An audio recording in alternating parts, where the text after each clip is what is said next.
The storm came without warning. Geralt had known many kinds of storms in his lifetime.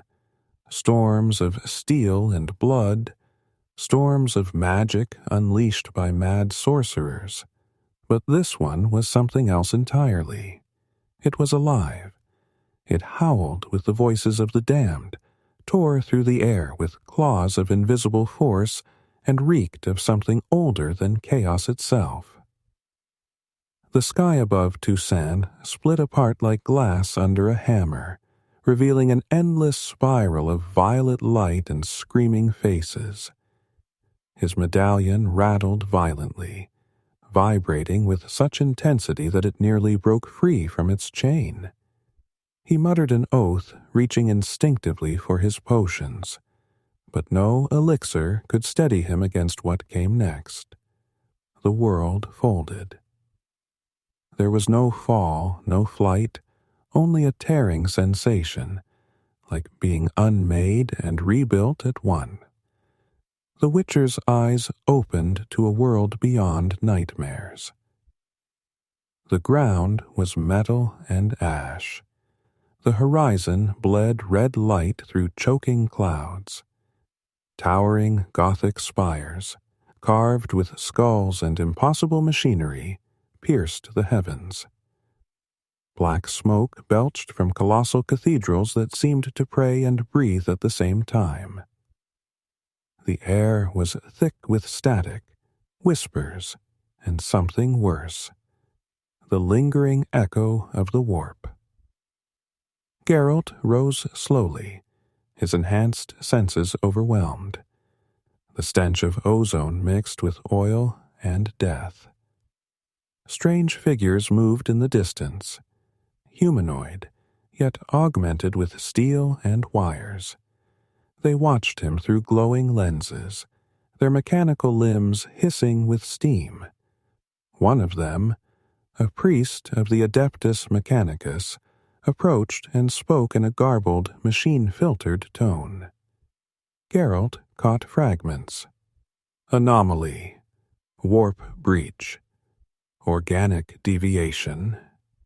They scanned him with buzzing servo-skulls, recording every heartbeat. Their conclusion was simple. He was an anomaly, a living artifact spat out by the warp.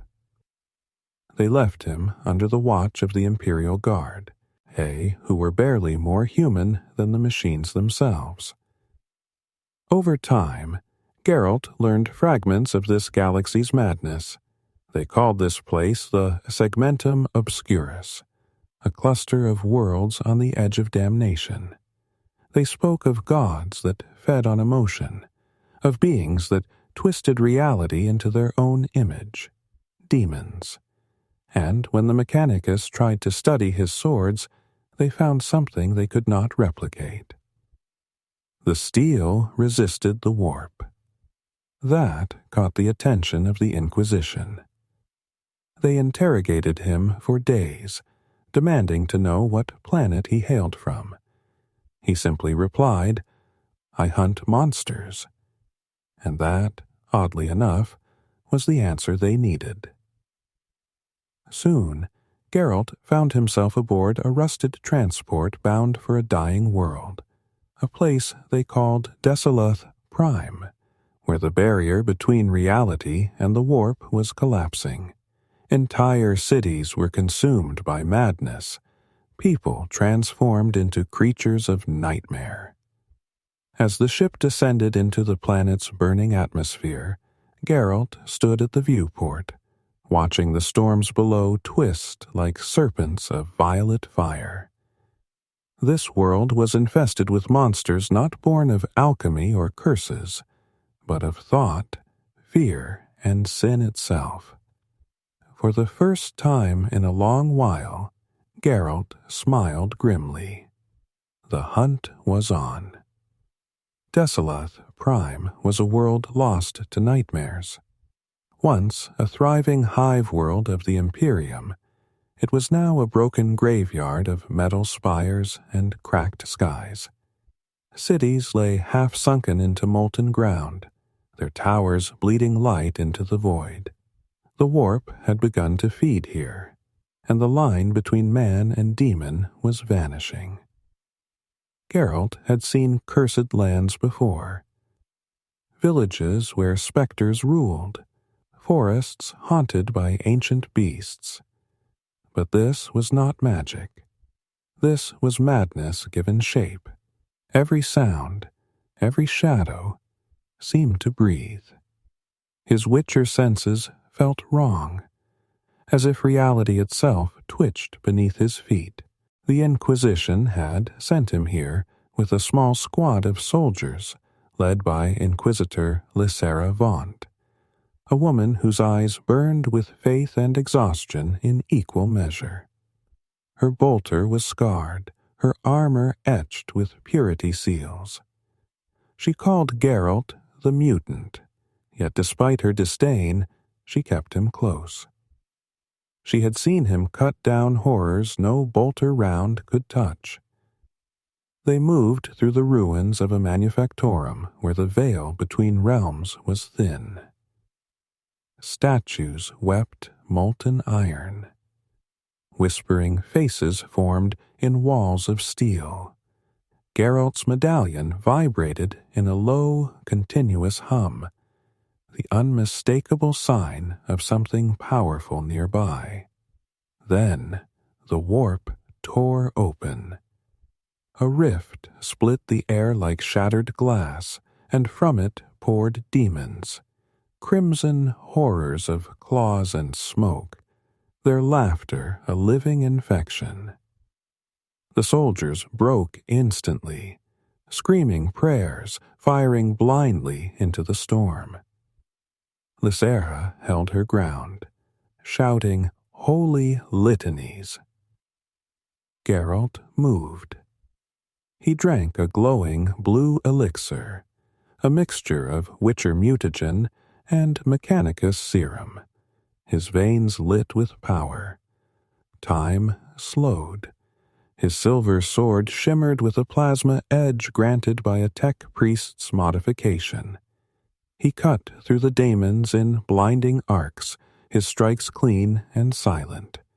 Each kill burned to ash, leaving behind only the faint smell of irons and lightning. Lysera watched in awe and horror. "By the Emperor, what are you?"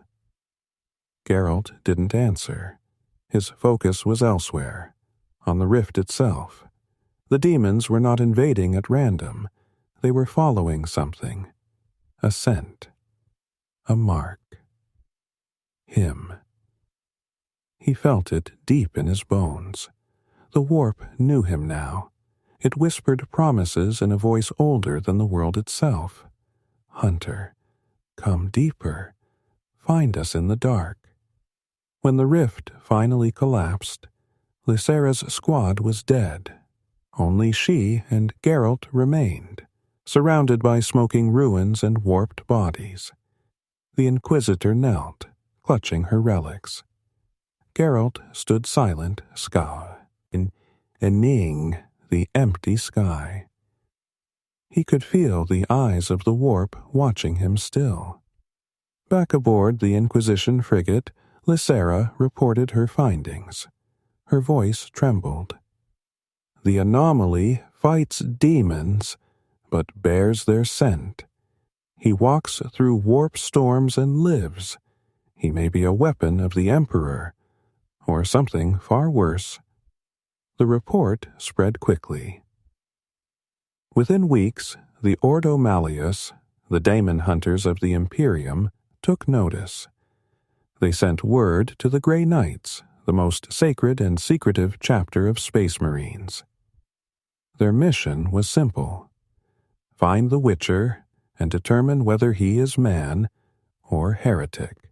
And as the stars shifted above Desolath Prime, Geralt felt something in the warp stirring, a familiar, mocking laugh. A demon prince had taken interest in him. The hunt was no longer his alone. Dawn came in blood and lightning. Desolath Prime was collapsing. The warp storms above had thickened into churning oceans of violet fire, swallowing the sky itself. Entire cities were vanishing into the ether, their screams carried by winds that reeked of madness. Across the broken wasteland, the white wolf waited, swords drawn, cloak whipping in the storm. He knew they were coming. The Grey Knights, the Imperium's most secretive and sanctified demon hunters, descended through the burning clouds in orbs of silver light. Their thunderous drop pods struck the ground like comets, shaking the ruins. From within emerged giants clad in ornate armor inscribed with holy scripture. Their eyes glowing blue beneath polished helms, they surrounded Geralt in silence. Their leader, Brother Captain Malthor, stepped forward, his voice deep and cold. "Geralt of Rivia, you walk the path between man and demon. The warp stains your aura. You are to be cleansed."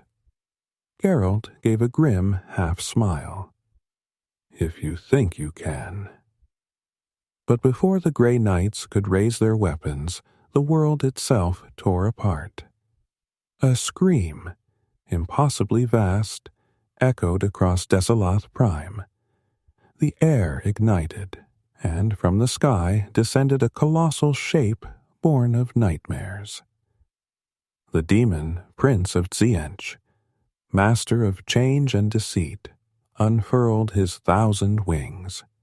His body shimmered with colors that should not exist, his voice a symphony of mockery. "White Wolf, hunter of worlds, did you think you could walk my realm uninvited?" The Grey Knights unleashed sanctified bolters, their rounds glowing like miniature suns, but the demon laughed, its form dissolving and reforming in clouds of warp light. Reality itself bent in its presence.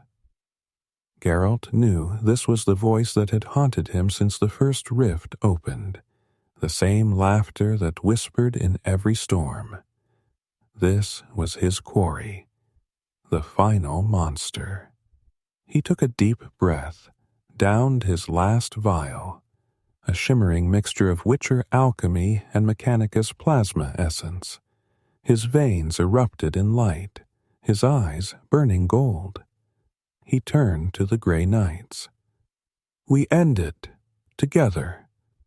Malthor hesitated, then gave a solemn nod.